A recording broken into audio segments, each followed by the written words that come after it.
आरव सो रहा था कि तभी अचानक से उसका बैग नीचे गिरा, जिसकी वजह से आरव की आंखें खुल गईं, लेकिन वह काफी ज्यादा घबरा गया। जब उसने देखा कि उसका बैग बात कर रहा था, आरव को यकीन ही नहीं हो पा रहा था कि उसका बैग कैसे बात कर सकता है। कहीं यह कोई भूत तो नहीं? तो दोस्तों, स्वागत है आपका कहानी के पार्ट 2 में। अगर पार्ट 1 नहीं देखा तो आप जाकर देख लेना, मैं कमेंट में लिंक दे दूंगा। ऐसी कहानियों के लिए लाइक कर दो और सब्सक्राइब भी कर लो, क्योंकि हमारे लाइक और सब्सक्राइब काफी कम है। और चलिए शुरू करते हैं। आरव ने जब देखा कि उसका बैग बात कर रहा है तो वह काफी ज्यादा घबरा गया। वह डर के मारे रोने लगा, लेकिन फिर बैग बोला, डरो मत आरव, मैं कोई भूत नहीं हूँ। मैं तो तुम्हारा बैग ही हूँ। मैं तुम्हें कुछ भी नुकसान नहीं पहुँचाने वाला। मैं तो एक अच्छा बैग हूँ। तुम्हें मुझसे डरने की कोई भी जरूरत नहीं है। मैं तो तुम्हारा दोस्त बनना चाहता हूँ। दोस्त? अरे दोस्त तो इंसान होते हैं, तुम तो एक बैग हो और मुझे तो यकीन ही नहीं हो रहा कि एक बैग कैसे बात कर सकता है। प्लीज़ तुम जो भी हो मुझे सच सच बताओ। मेरी तो डर के मारे हालत ख़राब हो रखी है। इतनी रात के अंधेरे में तुम अचानक से ऐसी बात कर रहे हो तो मेरी पेंट गीली हो जाएगी। तुम दिन में भी तो आकर मुझसे बात कर सकते थे ना। रात में आकर भूत क्यों बन रहे हो? वैसे भी तुम इंसान नहीं हो, तुम एक बैग हो। मुझे तो यकीन नहीं हो रहा है कि तुम बात कर रहे हो। शायद तुम कोई भूत ही हो। मुझे सच सच बता दो, वरना मैं फिर से चिल्लाने लग जाऊंगा। मेरी पेंट गीली होने को आई। अगर मैंने अपनी पेंट गीली कर दी तो कल सुबह मुझे मेरी मम्मी डांटेगी। प्लीज़ तुम जो भी हो मुझे बता दो। मैं किसी को भी नहीं बताऊंगा, पर ऐसे इतनी रात को डराओ मत। आरव की ऐसी बातें सुनकर तो बैग भी हंसने लग गया। बैग को भी अब शायद समझ में आ गया था कि आरव उसके इस तरह रात में आकर अचानक बोलने की वजह से काफी ज्यादा डर रहा है। इसीलिए अब बैग आरव को पूरी तरह से यकीन दिलाना चाहता था। वह आरव को समझाते हुए आरव से बोला, अरे इंसान दोस्त होते हैं तो क्या चीजें दोस्त नहीं बन सकती? तू तो रोज मुझे अपने कंधों पर उठाकर अपने स्कूल लेकर जाता है। फिर मैं भी तेरी कितनी मदद करता हूँ। तेरी सारी किताबों को अपने अंदर लेकर चलता हूँ। मुझे भी काफी तकलीफ होती है। तू तो अपनी सारी की सारी किताबें को ही भर लेता है। स्कूल में जाकर भी जब तू अपने दोस्तों से लड़ता है तो मुझे इधर उधर फेंकता है। मैं तो तेरे साथ हमेशा साथ रहता हूं। तो क्या तुम्हारा दोस्त नहीं बन सकता? तुम्हें पता भी नहीं है तुम मुझे कितनी तकलीफ देते हो, और तुम्हें भी बहुत तकलीफ होती है। तो मैं सोच रहा हूं कि हम दोनों दोस्त बन जाते हैं, फिर तकलीफों को आधा आधा कर लेंगे। क्या सोच रहे हो? मुझे जल्दी बताओ। बैग की ऐसी बातें सुनकर तो आरव थोड़ी देर तक चुप रहा और सोच में पड़ गया। वह अपने मन में सोच रहा था कि बैग कह तो सही ही रहा है। मुझे भी रोज रोज यह भारी सा बैग उठाकर स्कूल जाना पड़ता है।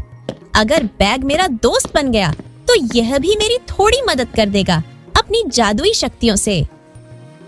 अरे आरव, किस सोच में पड़ गए? तुमने तो मुझे कोई जवाब ही नहीं दिया। तुम तो बिल्कुल चुप ही हो गए। क्या तुम्हें मेरा दोस्त नहीं बनना? मुझे कोई तो जवाब दो तुम।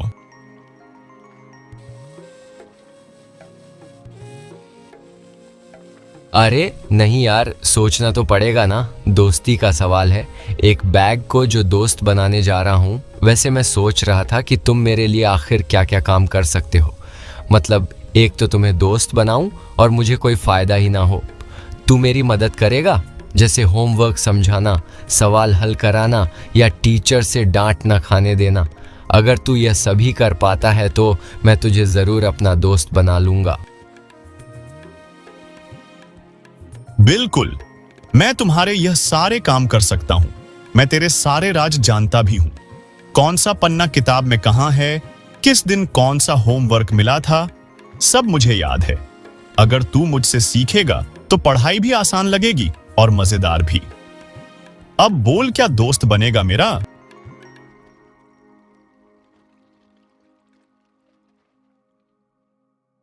ठीक है, अब मैं तुम्हारा दोस्त बनने को तैयार हूँ, लेकिन अब सुबह में बात करेंगे। मैं सो जाता हूँ, वरना फिर मुझे स्कूल से लेट हो जाएगा सुबह में। कल मुझे टीचर को टेस्ट भी देना है।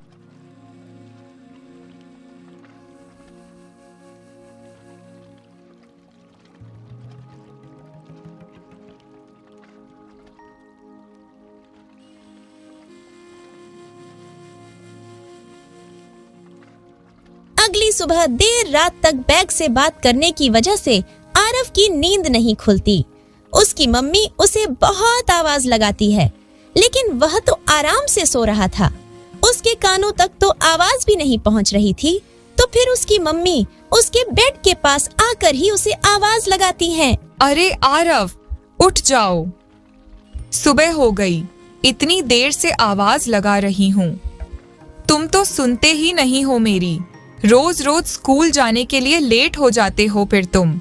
अब तो उठ जाओ जल्दी से, उठ के फटाफट तैयार हो जाओ, फिर स्कूल भी तो जाना है ना तुम्हें।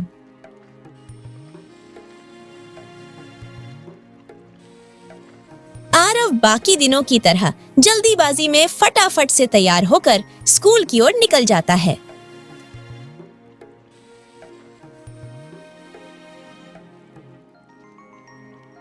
आरव को स्कूल पहुंचते ही लगा कि आज कुछ तो बड़ा मजेदार होने वाला है, क्योंकि आज तो उसके साथ बोलने वाला बैग भी था, जो उसका अब दोस्त बन चुका था। लेकिन उसकी मजाकिया कहानी जल्द ही मुसीबत में बदलने वाली थी। उसे तो पता भी नहीं था कि अब उसके साथ क्या होने वाला है, क्योंकि शायद जो वह रात बैग से बोल रहा था कि तुम्हारे डर से मेरी पेंट गीली हो जाएगी, शायद वह अब होगी, लेकिन बैग के डर से नहीं, बल्कि कुछ और ही होने वाला था। कल वाली क्लास टीचर क्लास में आई। उन्हें देखते ही तो मानो आरव के मन में पूरा कल का दिन ही चल पड़ा, क्योंकि कल टीचर ने बोला था कि अगर आज वह टेस्ट की तैयारी नहीं करके आया तो टीचर उसे मुर्गा बना देगी। यह सभी दिमाग में आते ही तो आरव के पसीने ही छूट गए। अरे यार, ये टेस्ट वाला दिन है। अगर मैं गलत जवाब दूं तो पूरा क्लास हंसेगा। क्या करूं, कुछ समझ में ही नहीं आ रहा। तो बच्चों, आज हम थोड़े मजेदार सवाल करेंगे जो तुम्हें सोचने पर मजबूर कर देंगे। तैयार हो? Yes ma'am. तो आरव, चलो मैं तुमसे सबसे पहले सवाल पूछूंगी। मैं तुमसे कोई अलग सवाल नहीं पूछने वाली। मैंने कल तुमसे जो सवाल पूछा था, आज भी मैं तुमसे वही सवाल पूछूंगी। तो चलो बताओ, हमारा राष्ट्रीय पक्षी क्या है? आज फिर से आरव राष्ट्रीय पक्षी नहीं बता पाया। अगर तुम्हें पता है हमारा राष्ट्रीय पक्षी क्या है तो कमेंट करके बताना, वरना मैं मान लूंगी कि तुम्हें भी नहीं पता कि राष्ट्रीय पक्षी क्या है। लेकिन आरव तो आज भी राष्ट्रीय पक्षी नहीं बता पाया, तो उसकी क्लास में आज फिर से काफी बेइज्जती होती है। आज भी पूरी क्लास उस पर हंसती है। मोनिका मैडम आरव से बोलती हैं, कोई बात नहीं आरव, मैं तुमसे कोई और सवाल पूछ लेती हूं। तो बताओ, हफ्ते में कितने दिन होते हैं? हफ्ते में 7 दिन होते हैं मैम। टीचर ने आज आरव से और बाकी बच्चों से भी काफी सवाल पूछे। छुट्टी होने के बाद आरव अपने घर की ओर निकल पड़ा। वह रास्ते में बैग से बोलने लगा, तुम मेरे दोस्त तो बन गए, लेकिन आज तुमने मेरी मदद तक नहीं की। तुम तो किसी भी काम के नहीं निकले। आरव के इतना कुछ बोलने के बाद भी बैग ने कुछ भी नहीं बोला। बैग को भी यह बात पता थी कि उसने आज आरव के लिए कुछ भी नहीं किया, लेकिन शायद बैग के मन में कुछ बड़ा ही चल रहा था। वह आरव के लिए कुछ बड़ा करने ही वाला था, जिसे देखकर आरव बहुत ज्यादा खुश हो जाएगा। घर पहुंचकर आरव ने बैग को एक साइड में रख दिया और उसके सामने खड़ा होकर उससे बोलने लगा, तुम तो सिर्फ बड़ी बड़ी बातें ही करते हो, तुम कुछ कर ही नहीं सकते। आज भी तुमने मेरी कोई भी मदद नहीं की। तुम चाहते तो मेरी मदद कर सकते थे, लेकिन तुम्हें भी कुछ नहीं आता, बस ज्ञान देते हो। जैसे मेरे बाकी दोस्त करते हैं वैसे ही तुम भी करते हो। आरव अपने बैग से बात कर ही रहा होता है कि तभी अचानक से उसकी मम्मी आ जाती है। क्या हुआ आरव, किससे बात कर रहे हो? अचानक से डरकर आरव पीछे की ओर घुमा। उसने देखा कि उसकी मम्मी उसके पीछे ही खड़ी थी। उसके तो मानो पसीने ही छूट गए। उसे तो समझ में ही नहीं आ रहा था कि आखिर उसकी मम्मी उसके पीछे कब आई। उसे काफी ज्यादा डर भी लग रहा था कि कहीं उसकी मम्मी ने उसे बैग से बात करते हुए तो नहीं देख लिया। आरव घबराते हुए अपनी मम्मी से बोलता है। किसी से बात नहीं कर रहा मम्मी, वह तो मैं बस ऐसे ही अपने स्कूल के टेस्ट की तैयारी कर रहा था। आपने तो मुझे डरा ही दिया, ऐसे अचानक से आकर। आरव ने अपनी मम्मी को कुछ भी नहीं बताया क्योंकि उसे पता था कि उसकी मम्मी उसकी ऐसी बातों पर यकीन ही नहीं करेगी कि बैग कैसे बोल सकता है। उल्टा वह आरव को ही डांटेंगे। आरव ने जब कहा कि किसी से बात नहीं कर रहा तो इसे सुनकर उसकी मम्मी वापस चली जाती है। आरव को तो मानो चैन की सांस आती है, वरना वह तो काफी ज्यादा घबरा गया था। आरव की मम्मी के जाते ही अचानक से बैग बोल पड़ा।